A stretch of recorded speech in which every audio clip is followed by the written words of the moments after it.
Hi, and welcome to week two of ADHD Awareness Month. And this week we're looking at ADHD and academic success. And today I'm joined with Eleni Spiritus, who is one of our coaches at Empower ADHD and has been the long-standing coach of ADHD Advocate as well, and a very good friend of mine. Oh, Yeah. thank you for that, Stephanie, and greetings from New York. And as Stephanie and I and our team have worked on the academic success portion of what we offer, it really doesn't matter where you are. You could be in the States, you could be in EU, UK, wherever it is. The challenges that our students we see facing are really sort of across the board consistent. So that's what we're here to chat about today and give you some ideas about support. Yes, so our topic today, uni, dopamine, and deadlines, is one that every student and every ADHD can relate to. So we're going to talk about the roller coaster of motivation, why ADHD brains often come alive at the last minute, Yes, and they what, do. yeah, which unfortunately kind of continues on in adulthood as well, right? That's another time, yeah. Exactly. And we're going to talk today about why that is, but also more helpfully about what can help students stay on track before the panic sets in. So, Yeah. whether you're a student, a lecturer, parent, or a coach, welcome. And yeah, let's dive in. So, Eleni, I'll start off just asking you in terms of the HD coaching, and I guess in terms of these programs we're creating. Dopamine and ADHD, particularly in uni students, those transitioning from school, what kind of challenges would you say you see in ADHD coaching with these students, firstly?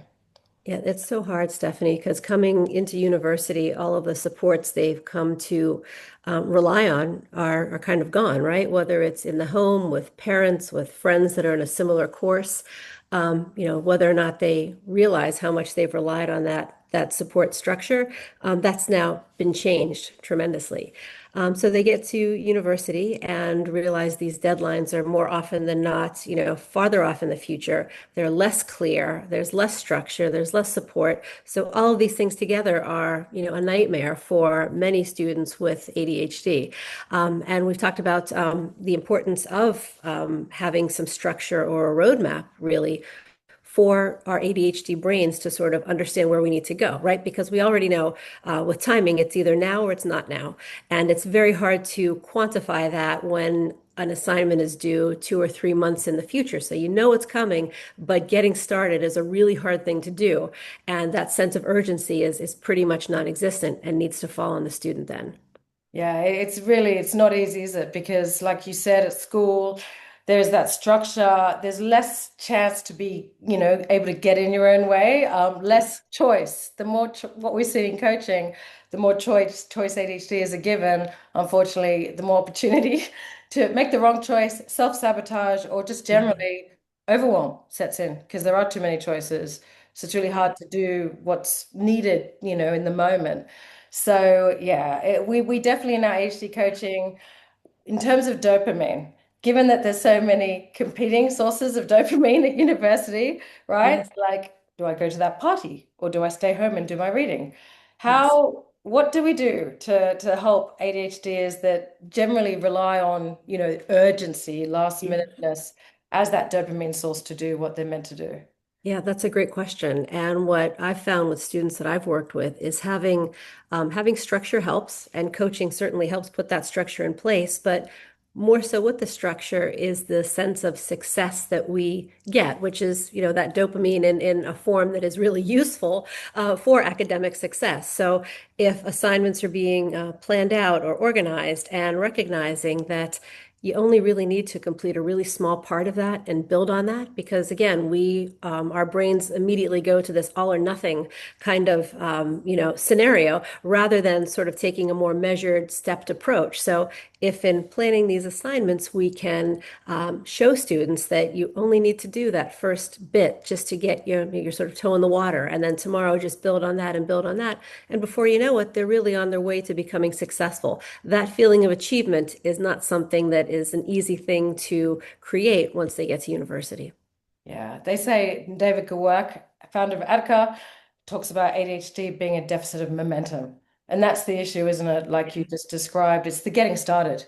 Yeah. Getting started is the hardest thing for all ADHDers, particularly those students without some of the clarity that they would have had through talking to their teachers or even their classmates. Or even in terms of instructions that are given, usually, a handout in class is going to be clearer and more easy to start. Whereas at university, right? Like often, probably no time to speak to lecturers. It's possible that the uni student has no one they know in their lecture, so really can't use that body double strategy to sense check things. And everything's online in this Yeah. portal, which Yeah. already we know ADHD is in tech. Most of us struggle with tech. And so it can, quite often, like, I don't know if you've done this, but in an ADHD coaching session, sometimes it's just getting the student onto the portal for the first time, holding that space for them to do that. Yeah, yeah. You mentioned two things that are really important, Stephanie, and that is accessing the support that's available, whether it's in the form of a portal or the lecture that they maybe don't think that they can get in touch with. They can. And often in coaching, it is taking the time to show the student this is how you can access supports that are going to help you be more successful, whether that's through the disability offices, reaching out to the professor directly, even that student that maybe they've just met in a lecture, so they can kind of collaborate and get that relationship, to a point where they have somebody they can ask questions with and study with, and that. That's a huge part of it, and recognizing that maybe you need a bit of help, a bit of support, and knowing where to go to ask for it is a huge part of that can really, really help in uni. And that's what I've seen as well. Yeah, and that's why we do so much work in coaching on rejection sensitive dysphoria, Yes. helping our students navigate that, because it's the RSD that makes it really difficult to ask for help, isn't it? We see that particularly with the ADHD student going from school to university, they've got this narrative of, oh, I'm grown up now, right? I got to be independent. I got to do everything myself. I got to show my parents that I'm an adult now, which means, I'm not gonna, which equals not asking for help. But what do we know to be true on that one, Eleni? Well, it's true. And not only the academic success part of it, which of course is very important, but the living by yourself, the food, the shopping, the time management. And that's a huge part of our ADHD that we know we're going to need to help students manage and regulate. So yeah, all of that. And at university, there is support. But one thing that we've been working on, Stephanie, which is quite exciting, is a program that does kind of address all of this.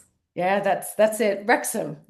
Big call out to Wrexham University, pioneers in the UK, maybe the world, in terms of, seeking out very specific ADHD support for not just their students directly, but also training for the DSA helpers, so that they can make sure that the study skills and the specialist mentoring is ADHD informed. So we've honored to be creating our ADHD course online for those students. So I believe that's already starting to be offered to students now. And we're going to be training, we're going to go up to Wales later this month to Wrexham. And that's where we're going to be training the DSA Yes. the DSA helpers, which we're really excited about. Yeah, and they just really care. The pastoral staff, Yes. the disability team there just really know their stuff and really want to support. And we love partnering with universities and organizations like that. So, yeah, watch this space, but they will be setting the Yes. standard, we hope, Yes. and be a role Absolutely. model, right, for so many other universities is the vision. Because, yeah, it's really tough, isn't it, for students with Well, it ADHD? is. And when I think when maybe professors or staff or other students maybe see something happening, maybe a behavior or reaction, like the procrastination, it's understanding what's underlying all of that. Yeah. And when you're talking ADHD, it's a very different explanation than, maybe a student that has a different challenge or a different understanding. So yes, this is a great opportunity to educate university staff and students alike, and we're very excited.